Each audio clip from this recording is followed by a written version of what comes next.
Hi friends, అందరికీ నమస్కారం. Friends, ఈ వీడియోలో రెండు తెలుగు రాష్ట్రాలకు సంబంధించిన వెదర్ అప్డేట్ ఇప్పుడే రావడం జరిగిందండి. వీడియోలోకి వెళ్ళి పూర్తి వివరాలు తెలుసుకునే ముందుగా మన ఛానల్ని సబ్స్క్రైబ్ చేసుకోండి. వీడియో నచ్చితే లైక్ చేసి సపోర్ట్ చేయండి. అలాగే మీ యొక్క ఫ్రెండ్స్ అండ్ ఫ్యామిలీకి కూడా షేర్ చేయండి. ఇక ఏమాత్రం ఆలస్యం చేయకుండా టాపిక్ని స్టార్ట్ చేద్దాం. వచ్చే 3 రోజులు ఏపీలో వర్షాలు కురుస్తాయని అమరావతి వాతావరణ శాఖ వెల్లడించింది. నైరుతి రుతుపవనాలు క్రియాశీలకంగా కదులుతుండటం, ద్రోణి ప్రభావం కూడా ఉండటం దీనికి కారణమని తెలిపింది.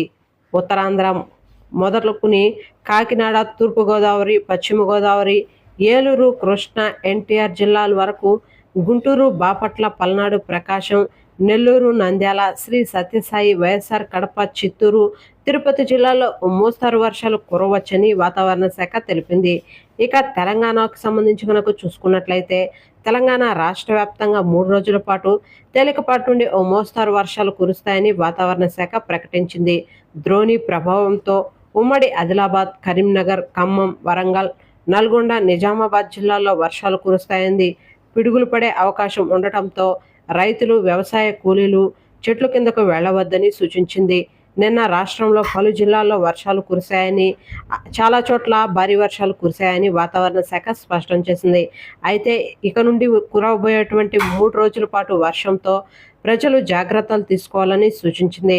అవసరమైతే తప్ప బయటకు వెళ్లకూడదని తెలిపింది. రైతులు, గొర్రెల కాపర్లు తగు జాగ్రత్తలు తీసుకోవాలని, పిడుగులు పడే అవకాశాలు ఎక్కువగా ఉన్నందున చెట్ల కింద ఎవరూ నిల్చోకూడదని సూచించింది. ఓకే ఫ్రెండ్స్, చూసారు కదా రెండు తెలుగు రాష్ట్రాలకు సంబంధించిన వెదర్ అప్డేట్. వీడియో నచ్చితే లైక్ చేయండి, మన ఛానల్ని సబ్స్క్రైబ్ చేసుకొని ఫాలో అవుతుండండి. Thank you.